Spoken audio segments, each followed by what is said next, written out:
What is going on, residents of Northern Colorado and all other listeners out there? Ivan Wayne here of the NoCo, a one-stop shop podcast for all interesting people and ideas around the area.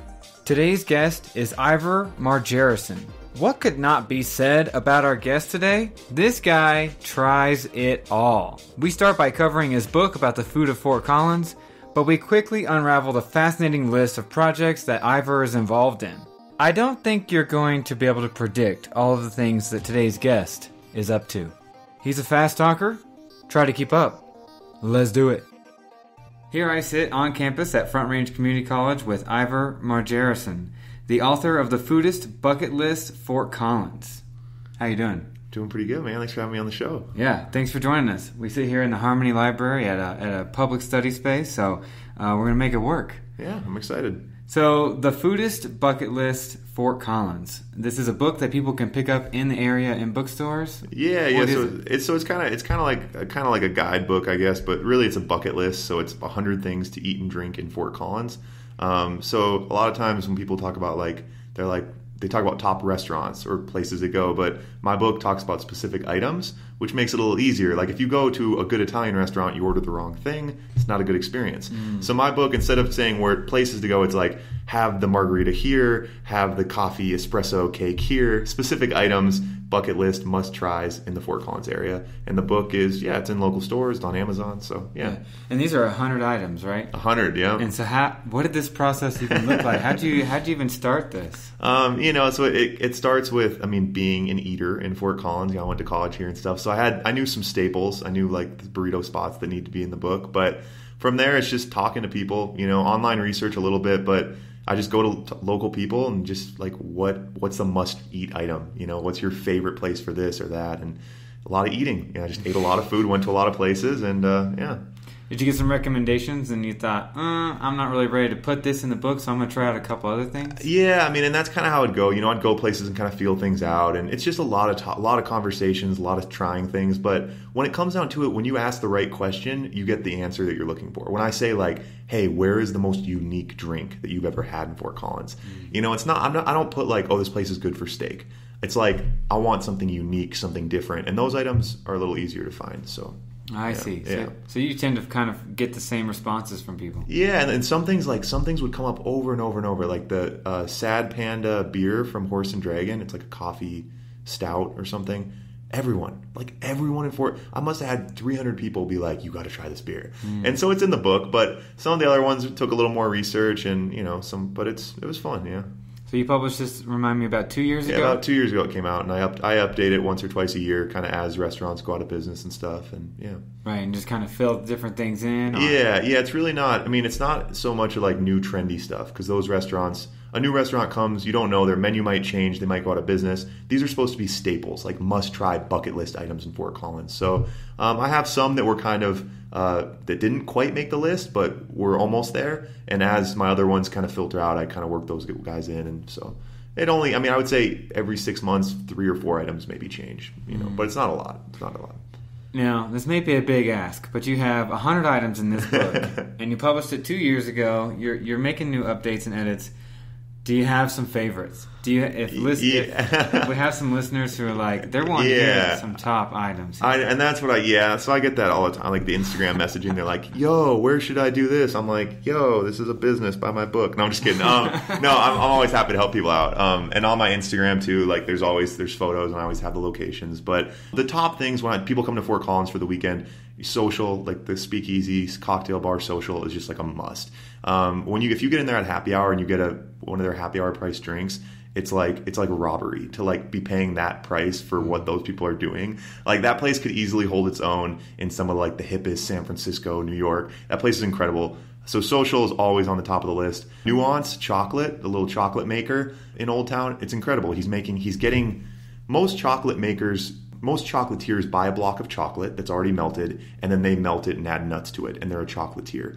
Nuance Chocolate, he's a chocolate maker. So this dude is literally getting sacks of cacao beans, like cacao chocolate little beans and grinding them and making chocolate. And no one does this. Like, people do not make chocolate like this. And he's doing single origins. He's one of the largest single origin chocolate makers in the world. And this is all in downtown Fort Collins. And it's like the owners down there, like, doing chocolate flights. So Nuance Chocolate's always up there, social, and then the cheese shop right next to Nuance, the Welsh Rabbit Cheese Shop. Incredible stuff, good cheese. So those are kind of my three that are like really unique must-tries. Very nice, yeah. Jen from Social was on the show. She was really? I think she was our 8th episode. Oh, cool. So plug if listeners are interested. Yeah, I mean, it's a great spot. They do incredible stuff. So you were mentioning to me before we started recording here, where would people find this book? Yeah, so the book, a few different kind of stores across town. The best options, the Firehouse, Old Firehouse bookstore in Old Town, and then the Cupboard, just like kind of a kitchen store in Old Town.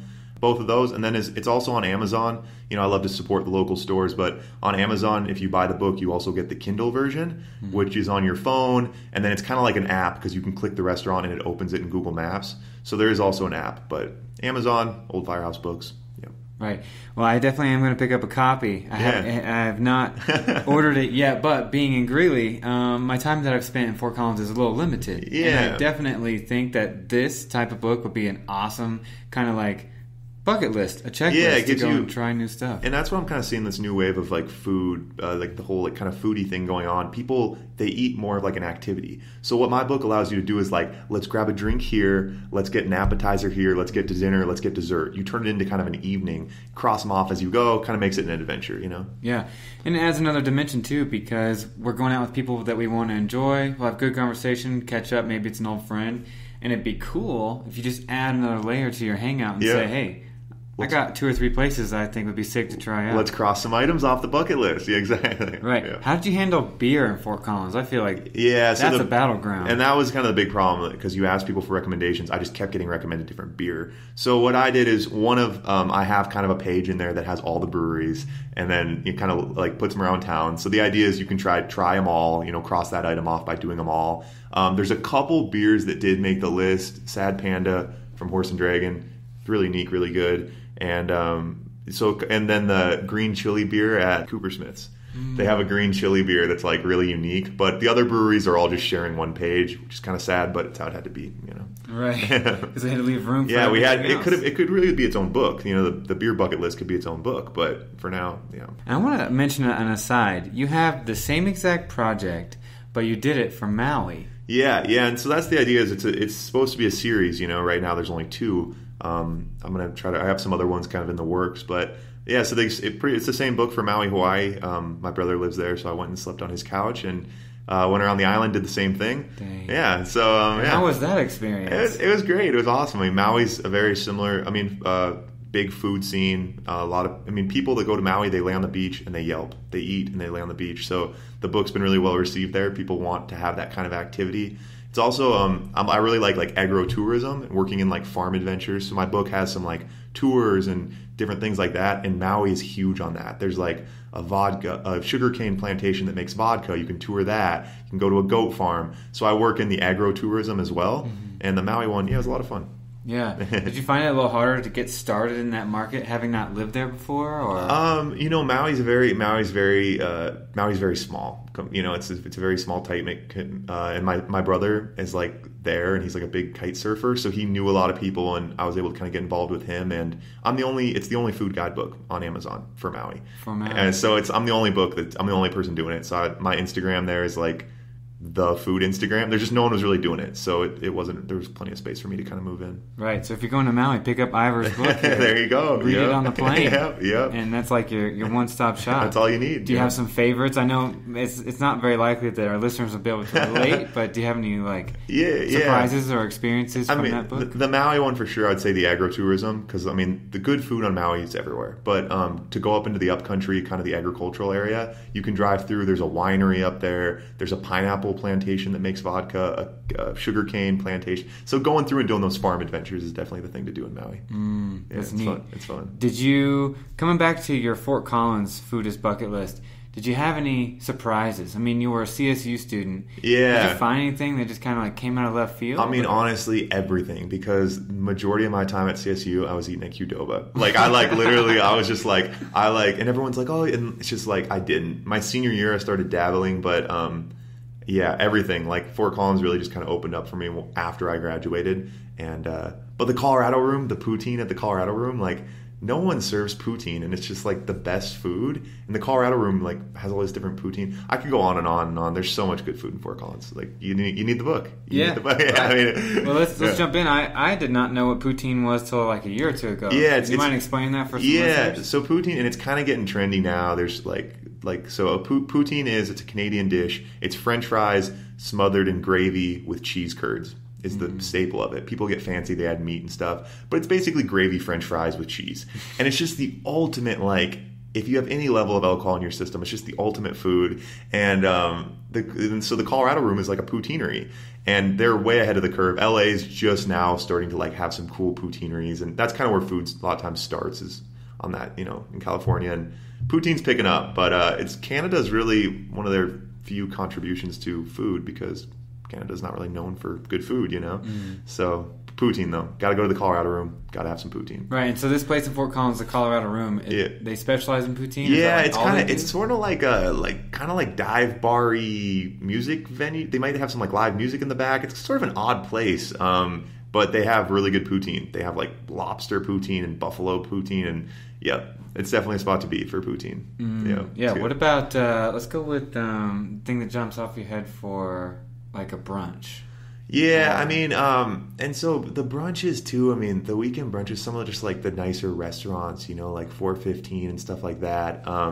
There's this one restaurant that specializes in like bacon stuff. What's it called? William Oliver's something, and they have like all this bacon. They like the Bloody Mary bars and stuff like that. But they have the one I love that they have it's a pint glass and a shot glass. And the pint glass is full of like really thick cut, delicious bacon, and the shot glass is full of maple syrup. And you just they just give you a pint of bacon. And I have that item in the book because that's just like hilarious. And I mean, brunch in general in Colorado right now, it's like go get some Benedicts and a good Bloody Mary. It's a dime a dozen, right? But a place like that's doing something that they really stood out to me with their pint of bacon. I really like that one. Yeah, it's pretty funny. That's super cool. You reminded me when you're talking about you went to the same places when you were going to CSU. At the same time that being a foodist is getting more popular, I feel like it is so easy for us to get in a habit of going to like the same 4 or 5 places all the time. And that's really the issue that I see with people too. And you hear, and especially what's so cool about Fort Collins specifically is that this economy is sort of very artificially created by college kids, and no one wants to give up the college market. So even the nicer restaurants in town, they still have like reasonable price points. No one wants to totally give up the potential of a college kid coming in. So even the nicer restaurants in town, they're just not that expensive. And that's what so many people say. Like, I mean, if you go spend $10, $12 somewhere, you can do that at a lot of different places. But a lot of us just end up spending $10 at Chipotle or Qdoba. And you could spend a couple dollars more and end up somewhere getting like poutine at the Colorado room or meat pies at Waltzing Kangaroo. And these things are a similar price point. I think we just think that if we leave some of the fast casual places, things are going to get more expensive. But at the same time, we have that fear of going to a new place. With food especially, like when you're hungry, I think it's like very evolutionary. Like when you're hungry, our ancestors wouldn't have been like, hey, I'm hungry, let's try to eat something new. Mm-hmm. It's like, let's find something that's good that we know will fuel us, and let's eat it as soon as possible. And I think that still kind of comes through with us. Like when you're hungry, you don't think like, ooh, let's go like dabble at the new place. It's like, I need that burrito. And it's kind of hard, I think, to get over that, but there's just experimenting, and it's scary because things go wrong. You can go to new places and not like them or get ripped off or whatever. But it's definitely worth it somewhere like Fort Collins where the price points are reasonable, so much good food. You got to get out and experiment, Yeah, I've definitely felt that. I felt it's, should have ate an hour ago. I'm starving. I know exactly what I want. Let's go. There's no time to experiment. And I'm the same way. Like every time I'm like, and even now when I'm in Fort Collins, I'm running around doing errands and I get hungry. I'm like at Qdoba and I'm like, hopefully no one like recognizes, that's the foodist. He's a phony, So it happens. Just eating at Qdoba twice a week. But especially like those activities when you go out with your friends or something, like to try new places, it becomes like kind of an experience. And Yeah. Do you have anybody that was on the list, buy the book, reach out and say, "Hey, thanks for covering it"? Yeah, for sure. I definitely randomly kind of get hit up by people and stuff. I've had a couple in Maui where restaurants have more marketing teams. I've had people reach out to like put the book on their menu. It'll be like a mini, like it'll be like the nachos, and it'll have my book, and it'll be like featured, recommended. Yeah. So some stuff like that in Maui more. In Fort Collins, I'll just get messages from people or from new restaurants saying like, "Hey, come check us out" and stuff. So. It's fun, yeah. I mean, it's there's definitely a community to it in Fort Collins. Restaurants in Maui having a marketing team, that is it because of all the tourism? Yeah. I mean, it's just such and a lot of these, you don't realize too, a lot of restaurants, even though it's the only location, it's owned by a large group. You know, it's like a group owns 10 different restaurants. They all have different names, and they have a marketing team that like runs their Instagram, promotes, does press releases and stuff. But it's just a lot of money. It's just a lot of money in it. Right. And if you're I was just sitting here thinking, if you're in a high tourist location, it's hard to build up a vibe, a repertoire, and, there's almost no customer loyalty unless they just happen to be people who are living in that area. Exactly. And the locals, too, they're really, they're like everyone else. They're hitting the cheap fast, food trucks and stuff in Maui. That's where the locals are eating. So, yeah, hitting the tourists. And then it's really important that if you have a local customer, you mess up one day, you're off, whatever, it doesn't really matter. They've had your food before. But with a tourist market, and they're all Yelpers. That's the problem too. And so you have to be on the ball every single day. Add in the fact that most of Maui is run by 20-something kind of stoner surfer kids who are seasonal workers who don't have a lot of loyalty to the company. And that's the big thing. A lot of companies there have issues with that, and they get dinged for bad service, slow service. And that's why my book can be kind of good on Maui. Because a lot of these good restaurants get bad ratings because of their service. They have great food, but they're slow. And so if you go on Yelp, you might miss them. But my book, I did that next level of research. Similarly to Fort Collins, it's a similar story. We have a lot of college workers who I would describe as distracted workers. And they don't always put that time into the restaurants. So you have a place like Nemo's Sushi. This dude is like a craftsman. Like he's just making incredible, authentic sushi. But they get dinged a lot for slow service or whatever. And, my book kind of goes beyond that because it's just like, this is awesome food. And it doesn't matter if it takes an hour to get in because it's worth it. So, and maybe if someone reads the book and they expect an hour going in, it will make their experience there that much better because they'll know what they're getting into. And I think, if people are expected more, like you look what Snooze does, like Snooze for brunch, people wait hours, to go eat at Snooze. But you're going to wait. And they have free coffee. And it becomes a thing. It's like, oh, let's go. Like waiting for Snooze on a Sunday morning is like an activity. So, if you frame things correctly, it's, yeah. Right. How did you get into this passion and love of discovering food? Yeah, so I took I was just at CSU kind of majoring in. I chose to major in agricultural business because it was easier to get into than the regular business school. And I was like, ag business, like that would be cool. I got an email that was like, go to Jamaica, work on a bee farm. I was like, now that is an idea. So I ended up in Jamaica just with this family for like 8 weeks, just like walking around eating fruit in the jungle and stuff. And it really before that, I grew up like eating at my mom's diner, cheeseburger, french fries every day, eating at Qdoba all through college. And that experience really brought me closer to food, what food is. And from there, things kind of spiraled. I majored in soil and crop science and got into the agricultural side. Then I went into I did an MBA in food systems, got the business side, and just food systems in general just became kind of a fascination. And from there, the eating side of it kind of came as a byproduct. Right, and how did this idea to write a book about the food of Fort Collins come? Yeah, so I had written, my first book was just called was a bucket list for my hometown in North Dakota of activities, things to do. And I was on the plane on my way to Maui, and I was like, I'll do another activity book. And then I went on Amazon. I was like, damn, there's a ton of activity books. And I was like, well, food's my passion, so I'll do a food bucket list. So I did the Maui one first. Oh, the Maui was first. The Maui one was first, and from there I was like, what's my next area? And I knew Fort Collins had a good food scene. It's also small enough. A big city, you can't do it. It's always changing. But Fort Collins it's big enough. There's good food, but it's small enough you can get a grip on it. So that became the next spot. Mm. And where were you born and raised? You mentioned it? In North Dakota, Williston, North Dakota, yeah. And how was that? It was all right. I mean, yeah, like I said, I just my food side. I'd never been on my uncle had a farm, never was on it. My mom had a diner, ate cheeseburger and french fries. So my food my food experiences definitely came much later in life, but yeah, North Dakota's all right. But it's interesting that you had family members producing food. Yeah. It necessarily wasn't your shtick until later. No, yeah, and that's what, and like, I was in the agricultural school, in the soil and crop department. People would be like, oh, North Dakota, like, it's one of the biggest agricultural states in the country. And I'm like, yeah, they're like, I'm like, yeah, my uncle, I've never been on the farm in North Dakota. So, yeah, it's kind of interesting. And how did CSU find you, or how did you find? Yeah, I was just like up in Williston. I was like, I need to go snowboard. I need to go somewhere cool. Colorado's cool, you know. So I was like, I showed up to Fort Collins the first day at orientation. I got my snowboard. I'm like, where are the mountains? Everyone's like 2 hours away. Like, you know, there's like, I didn't realize like how far Breckenridge was from Fort Collins when I showed up, but. It was all right. I love Fort Collins. Had a lot of fun at CSU. Yeah, and then you started making that drive. Yeah.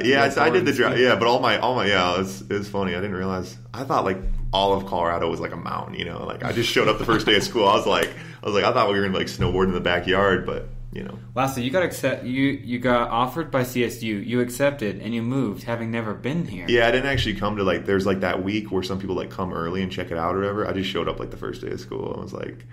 I'm doing it. Yeah. But I just knew, I mean, I was pretty like open-minded already, and like I knew Colorado was like cool or whatever. I knew North Dakota wasn't cool, quote unquote. So I was down for it. Yeah. You knew the Colorado aura. And that's all like, that's it. I mean, people. Yeah, that's what you see people from out of state. You're like, oh, what brought you to Colorado? It's like, what brought everyone to Colorado? Like, you know. I feel like a lot of us would say something maybe slightly different brought us here, but. If you drew like a Venn diagram. Exactly. Why did you stay here? Why do you like it? It's just like, it's a great, it's just active, good weather, you know. It's so many little things. Yeah, it's the little things. Like a big feeling. Yeah, that's exactly right. And the weather too. I mean, the winters here are a joke. Like I'm in flip-flops all winter. I mean, compared to North Dakota, like I don't even have a snow shovel down in Denver. Like it's incredible. People are like, oh, is it cold? I'm like, here's the thing. Do you plug your vehicle in? Do you plug your vehicle in? Do you plug your vehicle in? Do you know what I'm talking about? Mm-mm. You don't know what I'm talking about, right? No. That's the point. Unless you're talking electric cars. No. In really cold parts of the country, vehicles are sold with a plug-in on the front. And when it gets down to like negative 30 at night, you have to plug your vehicle in, and there's a little warmer that stays on your engine. Because if you don't plug your vehicle in and you turn it on in the morning, you'll crack your block, it's called. Like your engine will just crack. Right. Because it's so cold. So when you're talking about cold places, the question becomes, do you plug your vehicle in at night? And if you don't plug your vehicle in at night, it's not a real winter. That's my opinion of it. Like, you know, so that's it. That's how you know. That's funny. So when I moved here, I came from Dallas, Texas, and that winter of 2014-2015, so far from my experience living in Greeley, that's been the harshest winter, and I was like, oh that's my right. God. Yeah, coming from It's so funny to hear you say exactly. Flip-flops. Yeah, it's all about how it. I mean, I'm still coming from Texas. I'm sure it's a little different. Yeah, and then your time in how long did you say you were out in Maui? Yeah, so I go. I mean, my brother's out there, so I get out there. I still get out there once a year to update the book. That first stretch, I was out there for a couple months doing the research for the book. Eating a lot of.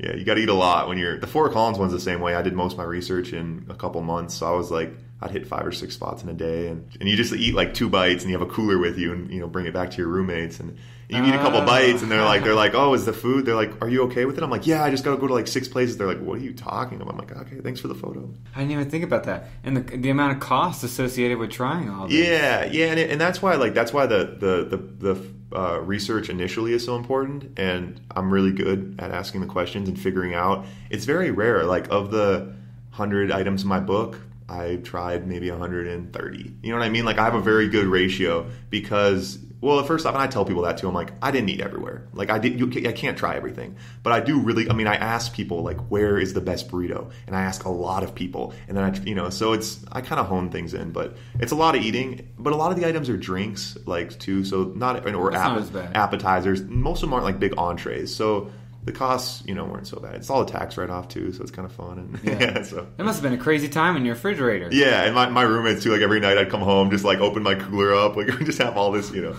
Anytime you want a snack, you got like a smorgasbord of everything in there. It's just hard at the beginning of the day when you're hungry to be like, and the food's good, and you're just like, I don't eat more than a bite, like Oh. But I'd probably screw myself. It takes you're just like the first place. It's just like takes some willpower, but. Yeah. Struggling after that. Yeah. So you mentioned you're down in Denver now. Yeah. You just come up to Fort Collins every now and then? Yeah. So I come up to Fort Collins. I do some food tours up here too. I work with a company, Local Table Tours.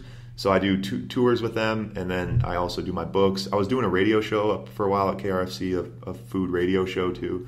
So I come up, I drop some books off, I meet with some people, I eat some food, you kind of check on things, and you come up every once in a while. So what is a table tour? So local table tours, they're based, they do Boulder, Denver, and Fort Collins, and they're like food kind of tours. So I'll meet up. Oh, so you take it with people? Yeah. So I have one that's a cocktail tour. So we go to Copper Muse, we get a distillery tour, then we go have a couple cocktails around town at some of my favorite spots. And it's kind of educational. You talk about it, but you try some different things. And there's one that we do that's chocolate, coffee, and waffles. And so they're fun, but it's a great company. They do Boulder and Denver too, and they're great for like groups or I don't know. We get a lot of people from out of town, but yeah. How was your radio show here? It was good. It was fun. I was just doing like 5-minute blasts. I don't know if you've noticed, but like I talk really fast, so like it's great. That's what we're burning, man. It was just 5-minute blasts Tuesday, Thursdays, and it was called the FOCO Food Flow. So I'd just be like, yo, today's topic, potatoes, like what most people, I'd do like 3-minute background on potatoes, and then I'd be like, speaking of potatoes, get to the Colorado room, poutine is the best form of a potato, and then that's it. So a little history lesson, shout out to a local restaurant. I was doing that for a while, but I just, I kind of got some other projects that kind of started taking more of my time. So yeah, we're going to get into that. If people don't know it yet, Iver is a man of all trades. Holy cow. Stay busy, man. I went to your website thinking I'd see maybe another book or two, and what unfolded in front of me was another experience. What is going on here? Yeah. So in addition to the radio show, you also have a podcast. Yeah. And so my old podcast was it's called Food Flow, and so those are longer interviews with food topics. So Food Flow is actually now posting all my old radio shows. So I did almost, 40 radio shows in Fort Collins. So those are all now posting on Food Flow. So if you want to hear some of the Fort Collins episodes or my other stuff on Stitcher, iTunes, Google, just look up Food Flow. That's that podcast. That's my food podcast. My new podcast is kind of this new project I'm doing called Do New. And so Do New 52, for the next year, I'm doing kind of an immersive research project. Every week I'm doing an experience for the first time. And so I'm kind of documenting, I'm doing little videos, but the primary project is a podcast, interviewing people, and then also at the end I'm going to write a book. So the book is going to be called, I haven't decided on the topic, it might just be called Do New, but it might be like The Man Who Tried to Try Everything, and like field notes on 100 different activities and adventures. And so I'm just going I went to like a nudist colony, and I did parkour, and I went bird watching. I met with like a shaman the other day, which was like super weird. And so I interview him on the podcast, but at the end I'm going to have this book, and the book is going to be basically kind of like an autobiographical encyclopedia of like hobbies and activities that you wouldn't think of normally doing, kind of. People, I think millennials, younger people now, we like experiences, we like doing things. And people don't realize how much stuff out there and how easy it is now with meetups, Airbnb experiences. Like, it's really easy to like go do aerial yoga, and people, so I'm trying to create kind of a hub for that, like new experiences. And will these episodes of the podcast be released throughout this trip? Or yeah. So they're actually, so the podcast should be, I'm just kind of getting the first 5 done. So I have a little group to put up, and then the podcast will be out in a month. And from there, it'll be being posted each week, hopefully. And what will it be called so we can look it up? Do New. Just Do New. Do New. D-O space N-E-W. Do New. And so the podcast, and then even on my personal Instagram, I got little teaser videos, which my Instagram is just my name. But yeah, the Do New project, follow along. And then when the book's out at the end, hopefully I can drive people to do new stuff, Absolutely. I don't want to take any steam away from future surprises, but are you willing to cover anything you have planned? Man, I got, the list is like actually done. It like really kind of came to me in one frantic night, but the fire breathing I'm really excited about. I'm going to try to get like a fire breathing lesson from some guy who's like in a carnival, and a couple other kind of random things like that. But I'm trying to do, I want them to be things that people can also try, but at the same time, I want them to be unique. So I really want to play like Dungeons & Dragons. I've never done it before. Yeah. And it's very exclusive. I can't really find a group that'll take me in as a rookie.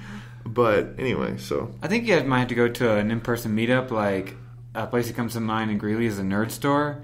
A place that hosts public nights, and just show up and say, hey, I'm brand new. Is anyone mind like showing me the ropes? Yeah, just like, I know. And I kind of message a few people saying that, and people, online people messages aren't. But you're right. I need to go in person and get to the bottom of it. But Right. I'll play Dungeon. Oh, the big one. So the big one, at the end of the day, this whole project is just a big facade so that I can go noodling in Louisiana. Do you know what noodling is? Yeah. Okay, like that's like the number. Like I just need a selfie of me reaching my fist into a catfish hole and pulling out a catfish that swallowed my arm. Like noodling is the number one thing on my list. I can't wait to do it, and that's really what this is all about. Have you already planned that? Not yet. I've talked to a few people, but it's still in the works. Once I get on the road and kind of start traveling around, How was the nudist colony? The nudist, it was great. It was so. Is that here in Colorado? It's down in Littleton, so just a little south of Denver. It was awesome. So it's like clothing-free recreation is what it's kind of marketed as. So it's a campground, really nice campground. There's a pool, and then there's like trails, like tons of hiking trails. So I was like hiking naked. It was great. Like it was just like really weird. I'm kind of a minimalist. Like I don't like wearing shoes and stuff anyway, so it kind of applied to me. It's kind of goofy not to have pockets. Like, that kind of threw me off. I think maybe there's like a market for just like a belt that has pockets for nudists, maybe. But it's fun. Entrepreneurs out there. Yeah, there you go. Nudist pocket belt. It was a lot of fun though. Yeah, and your shaman experience? The shaman was really weird, man. It was like 2 hours, and like we were like, I thought it would be more of her just kind of like telling me things like, oh, I sense your energy. But it was very like, she was just asking me like really intrusive questions. And I was like, well, I mean, what do I got to lose? So I was just answering them. So we were like digging into like ex-girlfriends and like family drama, and like we were just like my whole like the deepest, darkest aspects of my life were like dissected, and I had it all on video. So then I'm like, how do I post this? So I had to like cut this video down and like kind of cut out all my personal stuff. But yeah, that video just got on YouTube too, so it's pretty weird. It's pretty weird. And not all these are going to take place in Colorado, correct? No, yeah. So I'm actually I'm moving into my van in the beginning of November, and I'll be in the van for about a year, kind of traveling around America and trying new stuff, and yeah. That is so neat. Yeah, the life that you are about to live. I know. People are going to be sitting here listening to this at work and fantasizing about getting in their van. It's fun. Well, and especially like in a lot of people. I mean, it's getting more popular now, the whole van thing, because most people work from their laptop. Everything I do is from my computer, so why not be in a van on my computer? Yeah. So, yeah. Like this project, all I need is a microphone, 2 cables, and a laptop. Get a van, man. Get on the road. Yeah. So, do you know where your first stop is when you leave Denver town? Yeah. So I'm gonna head. So my girlfriend's actually going to school, and she's doing journalism in Chicago. So I'm gonna go kind of meet up with her. We have a couple different activities in Chicago. We're gonna do axe throwing, which is like getting increasingly popular as like a activity, like throwing axes at targets. We got some axe throwing, some random things in Chicago, and then from there I'll go down to like New Orleans and kind of work over to Florida and come up the East Coast. And yeah. Dang. Yeah. And that'll result in the podcast and the podcast, book. Podcast and YouTube along the way, and then the book at the end is the idea. Yeah. Right. A big piece that I saw from your website is something called Marry Colorado. Yeah, so the weddings, everyone's like, so what do you do for work? I'm like, well, I'm a writer and a radio show host, but I make my money within the wedding industry. So I'm a wedding officiant primarily, and so I marry people. Like, I'm the guy who says, like, do you take? Right. So I marry people. Up there at the altar with them. Yeah, and so it kind of just snowballed from like a Craigslist idea to a kind of a full blown thing. So I do that a lot, and stay pretty busy with that. I'm kind of moving into wedding planning as well and work more remotely with it while I'm out of town.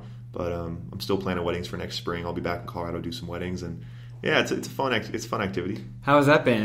Have you been finding a lot of clients because of recommendations? You did another person's wedding? No, it's almost hardly any referrals. It's just online. There's a couple big wedding websites where you advertise, pay a couple $100 a month, and if you're a photographer, it's dog eat dog. There's 1,000 of them. They're all doing it. They're all good. I mean, a lot of them are good. It's very difficult. Most wedding vendors are like that. The officiants are kind of not like that. There's not that many of us. There's just not that many of us. That's what it comes down to. There's not that many wedding officiants. There's even less that aren't like old guys, like who are kind of like forcing religion and stuff on people, which, a lot of younger couples aren't super religious. So that's kind of this new wave of people, 30, 40 years ago, 50 years ago, whatever. If you were getting married, you went to your church. Like, there was no question about how you got married. You went to your church, you got married. And now you have people who, they're maybe religious, but they want to go to Colorado, or they don't have a church. So there's kind of this new wave of people doing kind of micro weddings. You go in the park, it's just them and their parents. We do something simple. And I stay really busy with that. Yeah. Yeah, I was about to ask you, I think you touched on it a bit here, but are you finding a market for people who feel the pressure they don't have necessarily a pastor. They don't want to ask any friends or family. Yeah. So you're that's like, kind of where you're the perfect solution. That's where I come in. And I think just being younger, like when you look at the wedding officiants in Colorado, like I said, there's like 15 of us or something. I mean, there's just 20. There's not that many of us that have good reviews, good photos. And I'm younger, and I market it like that. I'm like, I'll hike to the top of a mountain with you. I'm doing a couple in a couple months. We're going to fly around in their airplane. And I'm going to be like a little 4-seater airplane. I'm going to be in the shotgun seat, turn back, marrying them while they're like in the airplane. And then they're going to like jump out. So I'm like, I try to market myself as, I know I'm like, do I get to jump out too? They're like, no. Like, I'm like, okay. Well. But, no, we'll read the vows. That's yeah. So I market myself as the kind of like flexible person. And a lot of people that are eloping to Colorado, they want that sort of contemporary, modern, fun. And that's what I do. What kind of life are you living? I am about to quit my job right now and just come with you because this is insane. I want to give a shout out to the fact that, like, so the wedding officiants right now, like, if you are a good communicator and you're reliable, there's this massive need for people like that. And, like, I will train you. I will give you the material. Like, I need people. Because I, like, on a Saturdays, like, I turn down business all the time. And I'm actually trying right now to, like, kind of get a team of officiants that I can start working with for, like, supply and demand is way off in it. And if you're, like, reliable, good communicator, send me an email. Like, I'll turn you into a wedding officiant, you know? That's so I wouldn't have even have thought. Yeah. No, I mean, people don't think of it, too. Like, when you say, you're like, I'm a wedding officiant, they're like, what's that do? I'm like, they marry people. And there's kind of this look like, oh, yeah, someone has to do that. And you can make a living off doing that, yeah, right? Yeah. I mean, and you really, and yeah, if you, like, hustle at it, it's crazy. I mean, if you're doing small weddings, you know, you can do a couple in a day, and you know, it depends on where you're at with your time and stuff. But once you get good at it, like anyway, there's a lot of business. And it's awesome of the photos on your website. You have hiked to the top of a mountain. Yeah. I do also kind of the adventure weddings with people. I work with one company where they're usually about an hour hike in, and that's so cool. But there's some cool companies like that. This company, Colorado Wedding Productions, they bring like a drone along, so we got videographers, we make some really cool videos, and what's cool about it is you can get an awesome videographer, an awesome wedding planner, a great officiant, really good flower. You get, you know, all these things. You go to the top of a mountain, and you're still going to spend 3% of a traditional wedding, you know, because the traditional weddings are so expensive that's what I think is appealing to people about these kind of micro weddings. It's a great way to save a lot of money, get some cool photos. I feel like it's more personal, too. There's less expectation. Yeah, if your guest list is smaller. And less stress. I mean, that's the big thing is, like, when I do these big weddings, I love big weddings. They're fun. I'm going to have a big wedding, but they're stressful, you know? And unless you really shell out for the best wedding planner, the best DJ, you start trying to cut corners, it's going to be a stressful day. And I see that a lot with people, and it's, you know, but... What is another unusual wedding situation you've had besides marrying some people on a plane? Yeah. Do you have another one that's like that? The pre-skydive one is definitely like up there. We've done the other ones just kind of tend to be like mountain hikes at sunrise. You know, we'll start a hike at like 4 a.m. to be up there as the sun peaks over. Kind of doing some stuff like that, and other than that, yeah, I mean, it's Colorado. People just want to be in the mountains, you know, and that's kind of the main one. I assume the bride doesn't have much of a train. Yeah, there's usually some strategy there. It's usually not full. Yeah, dresses. Yeah, they have like a piece at the bottom they can take off while they're hiking. And you can kind of, there's like, it's called like bustling or something. You kind of like lift it up and it kind of like attaches your bottom of your dress, but usually they're just not in a full dress. Most of these couples aren't. There's some listeners out there like, yeah, you dummies, this is exactly what it is. I know, yeah, people know exactly. I know, I was kind of thinking there really should be some kind of like system that would like hold it, because anyway. Yeah. But. Next topic for Iver Marjerison, the man of everything. You also make clothing. Yeah, so along with like, so Food Flow is kind of my, like Food Flow Publishing is my books, and Food Flow Podcast is my podcast. But so Food Flow Apparel is my shirts, and they're so it's a kind of this idea. It never really took off, but I wanted to make like cool food-based apparel. And, you know, you see stuff that's like a carrot, and it's like fight for good food or something like that. They're kind of like silly or whatever. I wanted to make like cool shirts for like food people, right? And so I got this incredible tattoo artist. And like, I found him at Warped Tour. He's doing apparel for like a punk band. You made a business deal at Warped Tour. And I'm like, dude, I'm like, could you do this with food? He's like, for sure. You know, he's into it. His first couple batches he sent me were like, eat real, and it's like a piece of cauliflower. I'm like, dude, no. I'm like, I need like drama. Like, I need like heavy food stuff. And so we came up with some designs. My favorite one is like a girl and she's smoking a carrot and she's blowing heart smoke rings. And like, I don't know what it means. It's just like hilarious. And Food Flow Apparel, kind of food based. The one is like this a girl and she's like got like vegetables like kind of blowing out of her head, and like there's all this Food Flow Apparel, man. It was fun. It's kind of a fun project. Heck yeah. But you're saying it's not one of your it's projects. It just kind of exists. It runs in the background of my life. If people order a shirt, it gets sent to them, but I'm not doing new designs with it. The do new thing's kind of taken over. I'm kind of, the food stuff's like slowly like a little less. And how are you going to balance the wedding officiating if you're going on the road? Yeah, so I'll say, I'm taking these first few months during the winter, I'll take off, I'll do a lot of booking and stuff, and then I'll come back and hit like May, June, July. I'll be in Colorado in my van, but in Colorado for about 3 months doing those weddings. But I'm also transitioning into wedding planning more, so I'm on the back end coordinating things and less in person, so that I am able to travel more. Ah, I see. So Colorado Micro Weddings is my new company, which will be more on the coordinating end. Colorado Micro Weddings. Yeah, that's it. And we pair people. It's pretty unique. What we're going to do is, instead of paying a lot for a traditional venue, we're going to set you up with an Airbnb that has like a big backyard. And so you can do like a 20-person wedding, nice backyard, have a food truck come, bring your own beer. Good way to like create like a $5,000 wedding instead of like a $40,000. And it's the new project. Dang. People writing down your plugs here are going to have a rap sheet. I know. That's kind of the issue. But that's why, like, for everyone, too, it's just, like, my name is just, like, my main website, and that just goes to everything else. So that's how I keep things simple. Yeah, so what is your website? It's just ivermarjerison.com. Yeah, right. So that's kind of, that goes to everything else. From there, you can follow the rabbit hole to... We'll put that at the end, too. Yeah. I wanted to ask about the Lazy Susan fridge section of your website. The unrealized inventions section. Yeah, so obviously I have a lot of ideas and I don't pursue them all. One of my biggest issues is that I pursue too many of them, which kind of prevents me. I think it's a good problem to have. It's definitely a fun problem to have. Yeah. I definitely like my projects never, like, I love low-hanging fruit. Like having a book, I love that idea. Really pushing that book to be the best book is like, I kind of like... new project, so which, blessing and a curse, but I stay busy. So the Lazy Susan, I have like inventions that I come up with and write these ideas, and they're just things that I'm never going to do, so I just put them out there for people to do. But the Lazy Susan fridge, it just needs to exist, because we all know, like, the fridge is not good technology. The back of the fridge gets neglected. It doesn't work. That space in the back, stuff goes there to die.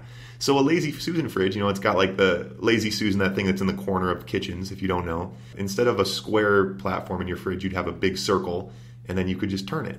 And you'd have a couple levels, and so the stuff in the back of the fridge, you could turn it. It's great. I mean, it just, anyway, needs to exist. Right. I like that you put it up on your website. It was an unfinished idea, and you're asking people, hey, just if you want to collaborate and make this happen, let's go. Let's do. And that's, when I was younger, I think that's a big thing. I read this quote in like Inked magazine that's just like, ideas are worthless. And I love that, because it's like everyone has ideas. Like, go smoke a joint with anyone. Everyone has ideas. And in the quote, it specifically says, like, your neighbor who waters his driveway has ideas. It's execution. And that's everything in the world, really, because bad ideas executed well will succeed. Good ideas not executed well will die. So the idea side of it, I used to think like, oh, I have this idea for an invention, I shouldn't tell anyone. And it's like, your idea is so far from an actual success. And for me now, it's just like, I'm way looser with my ideas. Like, I'm just like, I put them out there, and if someone beats it to me and does it better than me, good. I didn't waste my time. I shouldn't have been doing it.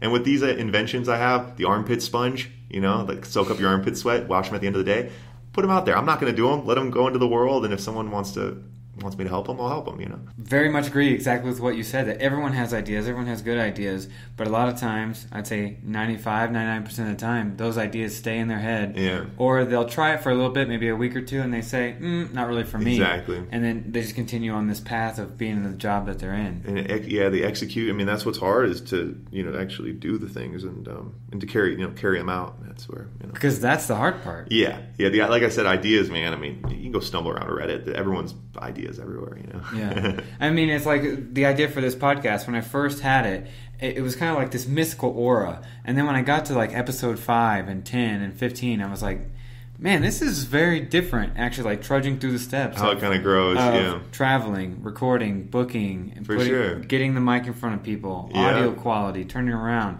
And then, good Lord, once the episode goes up, now it's time to find how to get people to that episode. And that's the thing too. And people, I think a lot of us have this idea too, where it's like, oh, it's never been easier to be famous. Like it's easy to be YouTube famous, and it's like, I'm here to tell you it's not. Like I bust all the time on social media trying to share, and like it's hard. I mean, there's a bigger platform than ever. It's easier than ever to make a podcast, but it's just as hard as it ever was to really get to that high level, and that's where the hours really come in, but because of saturation. Exactly. I mean, look how many small podcasts are out there. What do you? Yeah, I mean, and you just yeah. Did you have in between your first solo project that you started doing as an entrepreneur and leaving Colorado State? Did you have a typical job in there? Yeah, I mean, so I've always kind of done kind of like the gig stuff, and I very early on was able to monetize social media management for companies and food writing as a freelancer. So it's about as soon as I graduated college, I very early on started writing for other websites. Whether it's not necessarily blog posts, but even like menus, content, like that kind of content for people. Recipes. I was doing like recipe development. So those kind of things as a freelance writer, I was always able to do that very early on and make money running Instagrams. I still run Instagrams for a lot of different food companies. So I've always had those, and then I've always kind of paired it with the weddings, I've been doing for a few years, but then like substitute teaching is a great one that I used to do more when I was kind of doing the freelance writing. And it's like flexible jobs like that, kind of gig-based jobs. We make money for a day and then flexible schedule, so. Yeah. How did you enjoy substitute teaching? Oh, man, we can talk about it. It's like the substitute teaching is hilarious, man. It's like, and I still tell when I meet like photographers and stuff who are kind of struggling to really get established, it's the ultimate, it's sort of like, Uber's the ultimate for a gig, someone who's doing the gig stuff. But substitute teaching, any day you wake up that you want to work, you can go and make $120 any day. There's no, you can do whatever you want. And what's nice is most of the time, if you get the right class, they're just kind of like on their phones doing stuff, and you can kind of sit there and just like read or like be on your computer. It's pretty easy. It's like kind of like babysitting. So I liked it. I had a lot of fun. I started working at a correctional facility though, because it was like paid twice as much. I'm like, oh, this will be great. And that was like heavy. It was like teenage kids, like repeat people who had like escaped or were violent. And it was like, that was like way too much. So I really got in over my head, but it was fun. Substitute teaching, I still recommend it to people. Yeah. Dang. What grades did you stick with? Yeah, so once you get the license, you do K through 12, but I found I liked high school science and history tended to be the ones where like movies would play. They're pretty laid back. Like Phi Ed and stuff, like Phi Ed music, you have to like run around and like, it's a little more than I wanted to get involved with. So right, yeah. So you just would pick them up here, and then you were already writing for websites, and you're managing social media, and then we haven't touched on your full-length fiction novel. That you have. So that's kind of where the food stuff has kind of been put on hold. So about a year ago, I applied to NYU. No, it was maybe 2 years ago. I applied to NYU for food studies. I was like, I'm going to be like food was everything I wanted, and I was going to get a PhD in food studies, and I was going to be the food guy. And I applied, and I had this idea where I'm like, if they turn me down, I'm going to, like, what do I do? And I was like, I'm going to have the summer. I'm going to write a fiction novel. So I applied to NYU. They turned me down. Whatever. I'm over it. I'm a little sour about it. But so NYU turns me down. That's fine. And so I start this book that I had in my head for a while. It's called Taking Back. A couple high school kids. Younger sister gets kidnapped. The guy who kidnaps her goes to jail but gets out on a technicality. So this high school kid and his friend are like, we got to teach this guy a lesson. So they go out and they just beat him up. And from there, they're like, there's tons of sex offenders in our town who aren't in jail. Let's go beat them up. So they start going out at night, vigilante style, beating guys up. And it kind of snowballs from there. It's high school drama and parties and girls and sports. But these guys are kind of trying to prove themselves. And there's a lot of questions of like hyper-masculine cultures in the Midwest. This idea that like, oh, we're trying to protect women. It's like, dude, you just want to beat people up. Like, you're not really protecting anyone. And so that's my book. It's finished right now. I'm actually in the final editing process, trying to look for an agent and a publisher. And that's kind of been my project for the last 2 years, and kind of moved away from food to work on that. I had a lot of fun. Fiction writing was fun. Like food, especially for when I write for companies, they're always like, you didn't say gluten-free enough. Like when I write for websites, like you need to say gluten-free. I'm like, dude, I'm writing chocolate bar descriptions. I can't say gluten-free because all chocolate is gluten-free. There's a lot of rules, but fiction, it's like you want a dragon to jump out of, you can do whatever you want. It's your world. So I've really had fun with the flexibility, the creativity of, fiction writing, and it's been fun. Because no one's knocking on your shoulder and saying, "Hey, exactly." I think this character should actually do this instead. It's my book, man. It's my world. It's like, and everything is yours, and that's really unique in writing. Because food writing, especially, there's a lot of rules and a lot of things you have to kind of adhere to. So, God, you are such a juggler. As a person who writes about food, you eat a lot of good food. You know food. You're a connoisseur. You have a food degree. What are some of the simple, basic, maybe arguably trashy foods that you still enjoy despite all of your earthly knowledge? Yeah, so I got really deep in the rabbit hole of like healthy eating, which is really should be its own psychological disorder that people get into. This idea of like I wouldn't let tinfoil touch my food because of like chemicals, and like I only ate like the organic. Like I was really heavy, really really far in that rabbit hole, and it was really really stifling and really controlling of my life and like toxic. And now that I've come out of that, I eat just like really simple stuff. Like I like steam frozen vegetables and buy rotisserie chickens and like mashed potatoes and like that, like simple stuff like that. And I think people get so caught up on these crazy like superfoods and kale and all this stuff. But at the end of the day, just like vegetables and like potatoes and like rice and like meat. Just like simple food like that is just so easy and so cheap and so nourishing. But at the end of the day, when I eat for fun, I love just like going and getting ice cream. Like, you know what I mean? So I definitely like go eat out. Like I love every time I go to a movie, I get Reese's Pieces. Like there's things like that but when I'm at home, like I love that just like compared to what I used to eat when I was like fermenting my own and kombucha, and now it's like you look at my fridge, it's just like chicken, vegetables, potatoes, and it's just, but it's good, it's good, it tastes good. I eat a lot of hard-boiled eggs. I actually buy pre-hard-boiled eggs, which I'm not proud of, from Costco. Everyone's like kind of judges me on that, but they're like just the ultimate grab-and-go breakfast. Hard-boiled eggs, mustard, chunk of bread, Yeah. Was that the question? I don't know. I kind of ran with that one, but oh yeah, the Reese's Pieces kind of went. Oh yeah, the kind of the random things I do that are still right. Like I try to eat healthy, but there will always be a weak spot in my brain for flaming hot munchies. Yeah, I see. Yeah, and pork rinds. Like I like just love pork rinds. I eat so much pork rinds and. Yeah, and some some random snacks like that. Yeah. So I think it's interesting for listeners to hear this and see a real life example, because they think, oh, the Fort Collins foodist, this guy travels the country, does food. He must eat stuff that's not even at my grocery store. No, the guy's getting Reese's Pieces at the theater. Yeah. And even the food that I eat at home and stuff. Like, and I just, like I said, like I'm always at Qdoba, like pulling my baseball cap over my eyes. Like I eat when I'm not eating really simple. Like I eat Chipotle all the time. When I eat Chipotle, my rotisserie chicken, simple stuff. When I'm not eating that, it's usually like very experience based. Like I'm out to get like a really specific cocktail, or I want to try like a specific charcuterie board. But if I'm not being like really experience based eating, I would never just like, oh, let's just go try it. Let's just go have dinner at this random restaurant.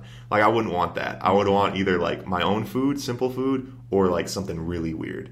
Something you wanna try specifically. Yeah, because to pay money, like when I go out and just eat a regular meal now, it's like $20. I'm like, I could have made this probably better, like, I mean, simple. So when I'm eating out, I want something like unique. And Are there any brand new, hot off the press restaurants or food items in Fort Collins that you could think of that you might give a shout out to? Yeah, a couple of, some of the new stuff in Fort Collins has been getting some really weird, bad feedback, actually. Like, and like people like Emporium, Acorn or something. There's a couple of these new ones that kind of popped up in these really trendy spots, and I'm not hearing good things about them. Oh, what's the one where I just had the boozy milkshake? It's owned by Social. I don't know. I forgot the name of it. But Social opened this place, and it's like boozy. They have like 20 different boozy milkshakes and like boozy floats. It's a really hip spot for like brunch and stuff. I forgot the name of it, so I don't know. That's not helpful. But that's all right. Anyway, yeah. So a place that makes boozy milkshakes. It's great. Yeah, it's awesome. I'm sure people could Google that. Yeah, boozy milkshakes Fort Collins. It's going to come up. But that's the new spot that I've been to that I like for sure. Okay. Yeah. So we plugged it before, but the website.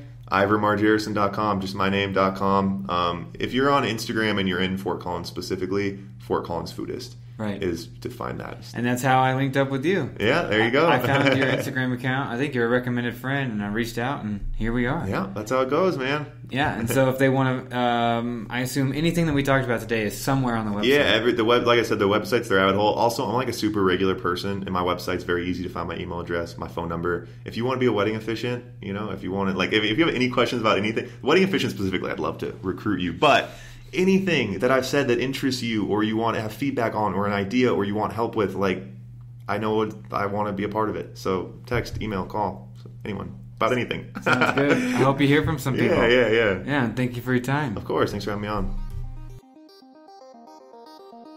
Do you have an idea or input about a possible future guest on the show? Reach out to us at themoreyouknow@gmail.com or just private message us on our Instagram page. I want to say a special thank you to Russell Isaac Long, the man responsible for all the music used here at the NoCo. Are you looking for a little bit of bonus content in addition to the regular episodes on the show? Look for us out there on the interwebs on Facebook, Instagram, and Twitter, all at the NoCo. Until next time, peace!